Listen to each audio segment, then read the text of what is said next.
প্রতি বছর বিশ্বের বিভিন্ন দেশ থেকে অনেক পর্যটকই ভ্রমণ ভিসায় নিউজিল্যান্ড গিয়ে থাকেন। এবার পর্যটন খাতকে আরও এগিয়ে নিতে ভ্রমণ ভিসার নিয়ম আরও সহজ করল নিউজিল্যান্ড। নতুন নিয়মের আওতায় দেশটিতে ভ্রমণকারী পর্যটকেরা যাতে ভ্রমণে থেকেও সহজে কাজ করতে পারেন সেই সুবিধা রাখা হয়েছে। যেসব পর্যটক ভ্রমণের মধ্যে থেকেও অনলাইনে কাজ করতে চান তারা এই ভিসা নিয়মের সুবিধা পাবেন। ব্রিটিশ সংবাদ মাধ্যম বিবিসির তথ্য অনুযায়ী নতুন নিয়ম অনুযায়ী পর্যটকেরা নিউজিল্যান্ডে 90 দিন পর্যন্ত অবস্থানকালে বিদেশি নিয়োগকারীর জন্য দূরবর্তী কাজ অর্থাৎ রিমোট ওয়ার্ক করতে পারবেন। তবে এর বেশি সময় অবস্থান করলে কর সংক্রান্ত জটিলতায় পড়তে হবে। নিউজিল্যান্ড সরকার জানিয়েছে এই পরিবর্তনের উদ্দেশ্য হল দেশটিতে ভ্রমণের জন্য ডিজিটাল নোমাড বা ডিজিটাল যাযাবরদের জন্য আরও আকর্ষণীয় করে তোলা।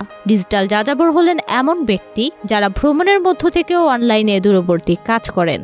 এ নিয়ে নিউজিল্যান্ডের অভিবাসন মন্ত্রী এরিকা স্ট্যানফোর্ড এক বিবৃতিতে জানান, 27 জানুয়ারি থেকেই এই নিয়ম কার্যকর হয়েছে। তিনি বলেন, এই পরিবর্তনের ফলে অনেক পর্যটক তাদের অবস্থানের সময় বাড়াতে পারবেন। এটি দেশের অর্থনীতিতে আরও বেশি অর্থের যোগান দেবে।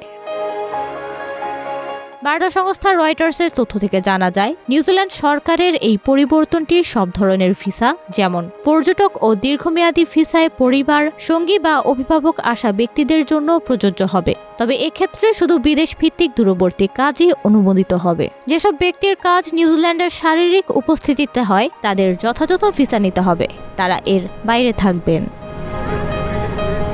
তিনি ঘোষণার পর একটি সংবাদ সম্মেলনে বলেন, কতজন লোক সুযোগটি গ্রহণ করবে সে সম্পর্কে তিনি নিশ্চিত ছিলেন না। তবে ডিজিটাল নোম্যাড ভিসা বিদেশে বেশ জনপ্রিয় হয়ে উঠেছে। নিউজিল্যান্ড এমন লোকদের টার্গেট করছে যারা এখানে কাজ করার এবং ভ্রমণের সুযোগ চান। নওরিন নাওয়ার, প্রবাস খবর।